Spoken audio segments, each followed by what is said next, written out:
देते हैं आज दंगल के दरअसल सवाल क्या होंगे। क्या संसद के मॉनसून सत्र में जवाब मिलेंगे या फिर शोर शराबे में दब जाएंगे मुद्दे, आपके और हमारे मुद्दे क्या फिर से दब जाएंगे? ये पहला बड़ा सवाल है। दूसरा, जम्मू कश्मीर के पहलगाम हमले में शामिल आतंकियों की गिरफ्तारी आखिरकार अब तक क्यों नहीं हुई है, क्योंकि यह सवाल भी संसद के अंदर पूछा जाएगा और सरकार को इस पर भी जवाब देना होगा। सीज़फायर को लेकर ट्रंप के बार बार किए जाने वाले दावे पर क्या जवाब देगी सरकार, ये तीसरा बड़ा सवाल है, क्योंकि सरकार से यह भी पूछा जाएगा ट्रंप क्यों बार बार दावा कर रहे हैं। क्या बिहार में वोटर वेरिफिकेशन की मुहिम पर सियासत हो रही है? चौथा बड़ा सवाल आज के दंगल में यह रहने वाला है कि सियासत ही चल रही है क्या विपक्ष मुद्दे उठाकर जवाब का इंतजार करेगी या फिर हंगामा शुरू कर देगी? ये पांचवा बड़ा सवाल है, क्योंकि हाल फिलहाल आपने भी देखा होगा संसद सत्र चलता है, समझ ही नहीं आता कि नियम आखिरकार क्या कहते हैं, क्योंकि नियम का हवाला हर कोई देने लग जाता है और ये समझ ही नहीं आता कि संसद आखिरकार चल क्यों नहीं पा रही है। तो ये सवाल विपक्ष से भी पूछा जाएगा कि सिर्फ सवाल पूछे जाएंगे या इंतजार किया जाएगा जवाब का।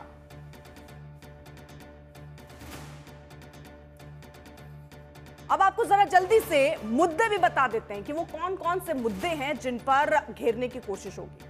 पहला, पहलगाम आतंकी हमला, ये एक बड़ा मुद्दा होने वाला है। ऑपरेशन सिंदूर और विदेश नीति, इस पर भी सवाल पूछे जाएंगे। सीज फायर पर ट्रंप के दावों को लेकर सवाल होंगे। बिहार में वोटर वेरिफिकेशन पर सवाल होंगे।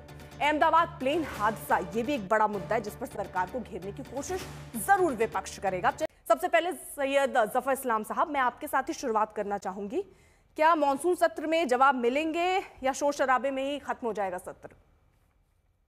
देखिए अर्पिता जी, सबसे पहली बात मैं बताना चाहता हूं कि हम हर सवालों का जवाब देने के लिए तैयार हैं और बराबर तैयार रहते हैं।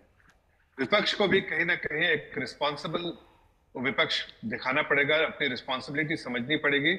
और जो भी बिजनेस एडवाइजरी कमेटी में जो भी चर्चा है, जो भी मुद्दे हैं उनके, ऐसा नहीं कि सारे मुद्दे को तय कर लेना चाहिए। और जो तयशुदा मुद्दे जो हैं, जो दोनों में सहमति बनी के बिजनेस एडवाइजरी कमेटी में कि ये मुद्दे पर चर्चा की जाएगी सदन में, तो सदन के पटल पे वो मुद्दे पे चर्चा करने का पूरा मौका हम देंगे। अपने विपक्ष को भी, ऑपोजिशन को भी यह चीज सोचना पड़ेगा कि जो मुद्दे वहां पर एग्री किए गए, सहमति बनी है, मीटिंग ऑफ माइंड्स हुआ है जिस मुद्दों पर, उस पर आके चर्चा करें।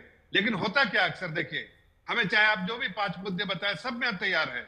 अब चाहे ट्रम्प कहे अपने लोकल इश्यूज को लेके या लोकल ऑडियंस को खुश करने के लिए बयान देते हैं, उससे हमें कोई फर्क नहीं पड़ता है। ऐसे बहुत सारे मुद्दे हैं जो हम इस पर चर्चा करना चाहते हैं। लेकिन क्या वो रिस्पॉन्सिबल अपोजिशन जो है बिहेव करेगी रिस्पॉन्सिबिलिटी के साथ? अगर करेगी तो सारे मुद्दे का जो है डिटेल में डिस्कशन होगा। मैं सिर्फ इतना आग्रह करूंगा अपोजिशन लीडर से या अपोजिशन जो पार्टीज है, अपोजिशन पार्टीज, उनसे कि आप मुद्दों को चर्चा में लाइए, बिजनेस एडवाइजरी कमेटी में सहमति बनाइए और आके सदन के पटल पे हर मुद्दों का चर्चा कीजिए। हम तैयार हैं। जफर इस्लाम साहब, आप बार बार ये कहते हैं हम तैयार हैं, आप ये कहते हैं विपक्ष से उम्मीद रख रहे हैं। अब मान लीजिए उम्मीद पर खरे नहीं उतर रहे हैं, तो कैसे चलेगी सत्र? इसके लिए कुछ तो आपने एक्शन बनाया है? क्या है एक्शन प्लान आपका? मैं बता रहा हूँ, देखिए जो भी ऑपोजिशन के बड़े लीडर हैं, आज जैसे बहुत अभी आपने किरण रिजिजू की बात सुना, 40 लोगों ने अपनी अपनी बातें रखी, बहुत अच्छे से चर्चा हुई। और कल बिजनेस एडवाइजरी कमेटी में भी डिस्कशन हो चुका है, क्या क्या मुद्दों पर बात चर्चा होगी। तो अब क्या है कि अगर वो कहीं भी इधर उधर भटकते हैं, दिक्कत क्या है कि वो लोग चाहते हैं कि कहीं ना कहीं टीवी में दिखे कि हम अपोज कर रहे हैं, हम प्लेकार्ड दिखा रहे हैं, हम चाहते हैं कहीं ना शोर शराबा करें और पार्लियामेंट नहीं चलने दें। इनको ये समझना पड़ेगा कि पार्लियामेंट चलने से ही देश की उन्नति होगी, देश की जनता की जो उम्मीदें हैं और उनके बहुत सारे उम्मीदें जो है जिससे उनका उत्थान होगा, उन मुद्दों को की चर्चा करनी चाहिए। ये मुझे जरा बताइए कि क्या संसद में इस बात की जानकारी होगी कि आखिरकार वो पहलगाम की जो घटना हुई थी उसके सारे आतंकी कहाँ हैं?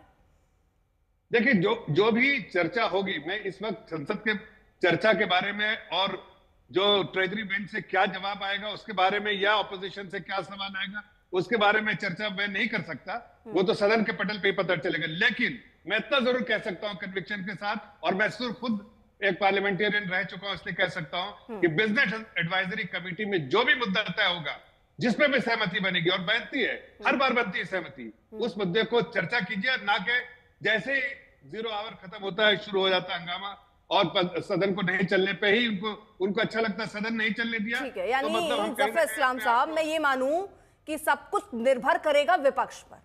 वो चाहेगा तो सदन चल जाएगा, वो नहीं चाहेगा तो सदन नहीं चलेगा। सिंपल सी यही बात है सर। ऐसा नहीं है। तो मैं जरा उनसे पूछूं, क्योंकि मुझे ये लगा कि सरकार की अपनी जिम्मेदारी है सदन चलाने की, ज्यादा जिम्मेदारी आपकी है। अगर आप ये कह रहे हैं कि इसलिए मैंने पहला सवाल आपसे पूछा, अगर आपको ऐसा लगता है कि विपक्ष की बड़ी भूमिका है, तो मैं विपक्ष में जो लोग हैं उनसे सवाल पूछ ले रही हूँ सर। मैं एक इसका जवाब देता हूं। देखिए, मैंने बार बार एक चीज का, उसको आप इग्नोर कर दिया। मैंने कहा बिजनेस एडवाइजरी कमेटी, इसमें विपक्ष के सारे लोग होते हैं, सारे। सर ये एक बात बताइए ना, ये ऐसी ये जो आप लोगों की बैठकें होती हैं, एक जनता, मैं ये जानना चाहती हूँ, आपकी बैठकें हो जाती हैं, विपक्ष और आप लोग चाय नाश्ता करके बातचीत करके चले आते हैं, हाँ सत्र चलेगा, फिर सर सत्र नहीं चल रहा है। मैं एक आम जनता ये कैसे समझे कि कौन है इसके पीछे का जिम्मेदार? क्योंकि सर करीब 2.5 लाख रुपए का खर्च प्रति मिनट संसद सत्र के दौरान आता है।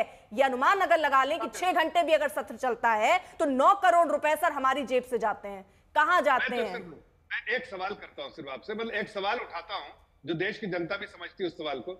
मैंने बार बार कहा कि ये सर्वदलीय जो मीटिंग होती है उसमें लोग चर्चा अपना करते हैं, अपनी बातें रखते हैं, लेकिन बिजनेस एडवाइजरी कमेटी में उनके रिप्रेजेंटेटिव आते हैं और वो बताते हैं इस मुद्दे पे हमारी पार्टी ने फैसला किया चर्चा करने के लिए। एक बार सहमति बनती है, उसके बाद रिस्पॉन्सिबिलिटी हमारी रिस्पॉन्सिबिलिटी है कि बिजनेस एडवाइजरी कमेटी में सहमति बने। सबसे बड़ी रिस्पॉन्सिबिलिटी है वो सहमति बन जाए, उसके बाद सदन में आके आप साथ अपनी बातें रखिए। लेकिन क्या होता है, मैं अपोजिशन पे, हम पूरी कोशिश करेंगे कि अपोजिशन के फ्लोर लीडर्स को इंगेज करें, फ्लोर लीडर्स को बताएं कि क्या जरूरत है, और उनके पार्टी के लीडर्स को बार बार हम उनसे एंगेज करके रखते हैं ताकि सदन चले और बिल जो बिल पास हो जाए। ठीक है, दीपक झा जी, आप लोग क्या रणनीति बना रहे हैं? आपकी अपनी क्या तैयारी है? चल पाएगा सदन या नहीं? देखिए, हमें तो बहुत उम्मीद है कि कुछ कर्तव्य तुम्हारा है तो कुछ कर्तव्य हमारा है, तो हम कर्तव्य निभाने के लिए संसद भवन में जा रहे हैं। सड़क पे हम बैठते हैं और सवाल करते हैं तो कहते हैं देशद्रोही हैं, तो हम संसद पटल के अंदर सवाल पूछेंगे। लेकिन भाजपा की प्रवक्ता ने अभी एक बड़ी स्पष्ट बात कर दी कि हमें पता नहीं वहाँ क्या सवाल पूछे जाएंगे। फिर आपको प्रवक्ता और पार्टी क्यों आपको यहाँ पे भेजी है? आपको जब पता ही नहीं कि क्या वहाँ सवाल पूछे जाएंगे। हमें बहुत स्पष्ट है कि हम संसद भवन के अंदर अपने देश के प्रधानमंत्री से पूछेंगे कि वो आतंकवादी कैसे आए, वो आतंकवादी आए तो आए, फिर गए कहाँ, तो हम पूछेंगे। पहलगाम से पुलवामा हो जाता है और पता नहीं चलता कि आतंकवादी आते कैसे और जाते कैसे। नरेंद्र मोदी जी अकेले संसद भवन के अंदर कहते हैं, ऐसे करके करते हैं कि एक अकेला सब पे भारी। एक सब कौन है? अरे सब पे भारी पड़ते, आप पाकिस्तान पे भारी पड़ते तो आज हम संसद भवन में हंगामा करने का नौबत नहीं आती। आप चीन पे भारी पड़ते तो आज संसद भवन में सवाल करने का टाइम नहीं आता। आप अकेले ट्रंप पे भारी पड़ते तो संसद भवन में हम सवाल नहीं करते। हम कहते हमारे देश का प्रधानमंत्री बहुत अच्छा काम कर रहा है, लेकिन एक अकेला ट्रंप, एक अकेले हमारे पे भारी पड़ रहा है, मोदी जी पे भारी पड़ रहा है। 25 बार कम से कम वो कहता है, और आज तो हद हो गई, कहते 5 मार के गिरा दिए। ये 5 क्या है भाई? 5 है क्या? इस पे जवाब कौन देगा? देश की गरिमा को तार तार किया है जफर इस्लाम की पार्टी ने, नरेंद्र मोदी जी की गठबंधन की सरकार ने। एनडीए का मतलब है नॉन डिजर्विंग अलायंस। अब ये नॉन डिजर्विंग हो चुके हैं इस देश के लिए। इसीलिए अब संसद भवन में हम लोग पूरी तन्मयता के साथ, एकाग्रता के साथ, विपक्ष की ताकत के साथ पहलगाम में सवाल पूछेंगे, बिल्कुल पूछेंगे। और उड़ीसा में क्या हालात हो चुके हैं कानून व्यवस्था पे, उस पर भी सवाल करेंगे। ऐसा तो नहीं है दीपक जी, ऐसा तो नहीं है कि आप लोग भी, क्योंकि आजकल वैसे भी बहुत ड्रामे हर चीज में होते हैं, यहाँ प्ले कार्ड लेकर वहां हंगामा करना, ये स्ट्रैटेजी तो नहीं है। मतलब आप लोगों की स्ट्रैटेजी यही है ना कि जो सवाल आप पूछ रहे हैं सरकार उसका जवाब दे।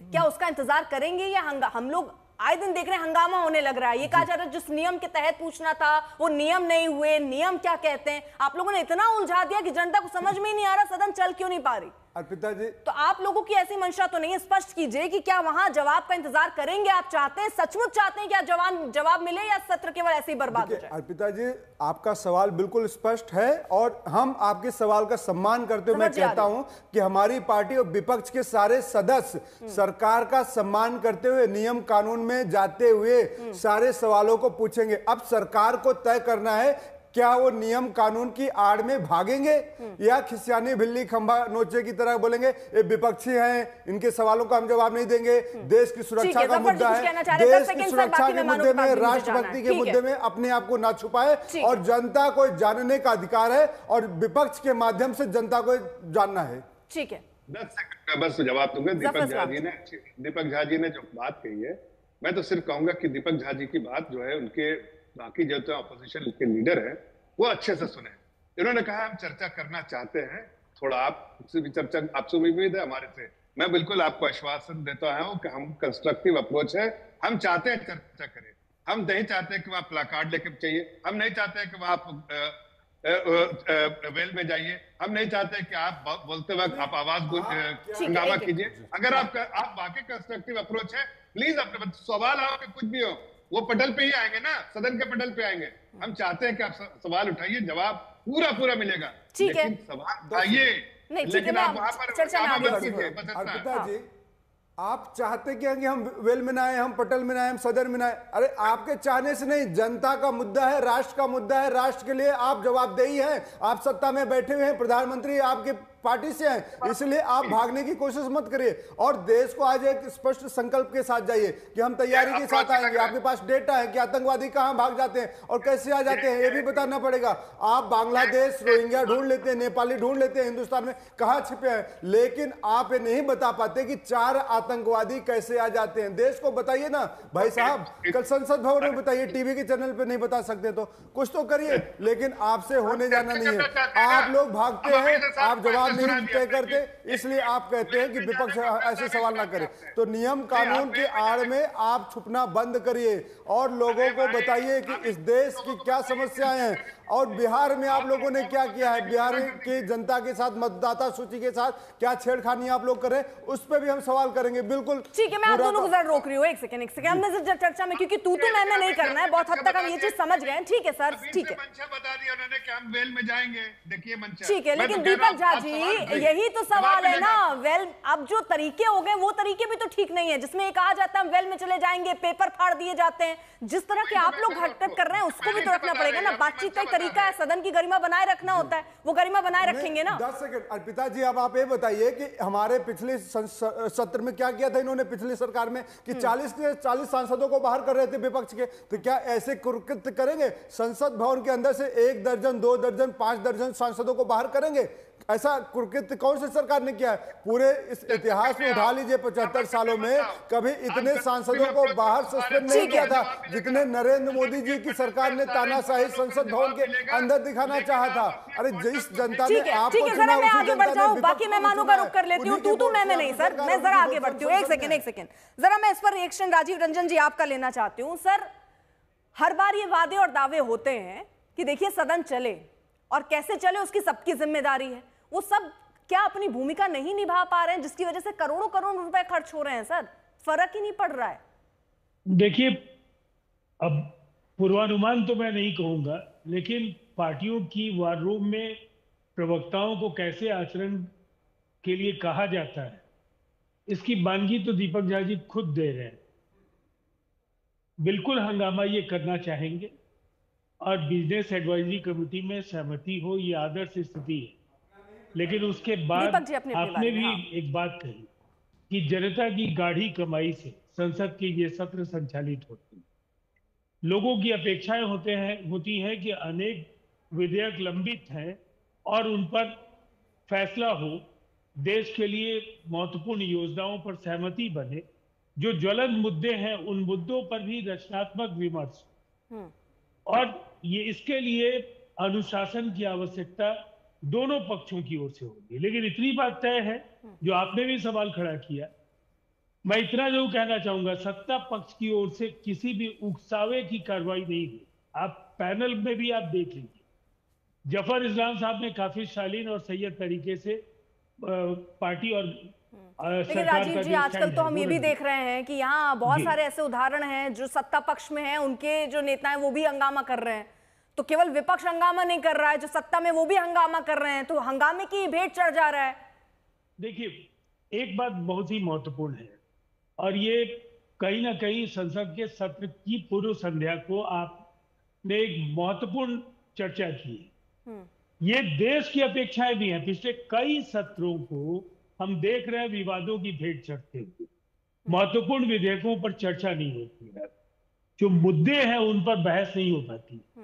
तो क्या ये एक संयमित और जो जिस तरह के आचरण की आवश्यकता है, जो अपेक्षाएं हैं देश की, उसके लिए सत्ता पक्ष के साथ साथ विपक्ष को भी अपनी जिम्मेदारी का निर्वहन करना चाहिए या नहीं करना चाहिए? राजीव जी, सुनने में बहुत अच्छा लगता है। ये जो आप कह रहे हैं ये तो हर इंसान सोच रहा है, सो यही बोल ही रहा है। अब तो हम जैसे लोग और हम आम जनता सर, हम तो बोल ही सकते हैं और हम सोच सकते हैं, लेकिन करना तो जो सत्ता के लोग हैं, जो विपक्ष में बैठे, जिनको भी चुन के भेजा गया है, उनको करना है ना। आप ही कह रहे हैं सबको सोचना चाहिए। आज हम अगर चर्चा कर रहे हैं कि मानसून सत्र चल पाएगा या नहीं चल पाएगा, उसमें भी अगर ये कहा जाए नहीं विपक्ष को अपनी भूमिका निभानी चाहिए, वो कह नहीं सत्ता पक्ष को अपनी भूमिका निभानी चाहिए। सवाल तो यही खड़ा होता है, कौन अपनी भूमिका नहीं निभा पा रहा है फिर? अर्पिता जी, निसंदेह दोनों की जिम्मेदारियां और राष्ट्र की अपेक्षाएं भी दोनों से है, लेकिन मुझे ऐसा लगता है डोनाल्ड ट्रंप देश की राजनीति में इतने बड़े तुरुप के पत्ता बार बार क्यों हो जाते हैं? डोनाल्ड ट्रंप को प्रधानमंत्री नरेंद्र मोदी जी ने दूरभाष पर काफी विस्तार के साथ भारत के स्टैंड से परिचित कराया। इसके पहले भारत की ओर से आधिकारिक तौर पर विदेश मंत्रालय की ओर से भी विदेश मंत्री और तमाम जो संबद्ध जो फोरम थे वहां से उनको जवाब मिला। डोनाल्ड ट्रंप को अगर कई विवादित बयानों के कारण जाना जाता है तो उसमें से एक बयान उनका भारत और पाकिस्तान के बीच समझौता खंडन नहीं हो पा रहा है ना, जिस पुख्ता तरीके से किसी बात का खंडन होता है उस पर खंडन नहीं हो रहा। अगर एक मान लीजिए ट्रंप केवल एक बार तो नहीं कह रहे हैं सर, 20 बार से ज्यादा कह चुके हैं, एक ही बात को दोहराए जा रहे हैं। भारत सरकार क्यों स्पष्ट नहीं कर रही स्थिति? मैं तो देख रहा हूं उनको, जिस तरह से इजरायल और जो हमास का मामला जिस तरह से बाद में एस्केलेट होकर के जब वो ईरान के साथ उनका युद्ध बढ़ा, किस समय उन्होंने ईरान के लिए क्या कहा, किस समय उन्होंने इजराइल के लिए क्या कहा, नेतन्याहू को उन्होंने कब चुनौती दे दी।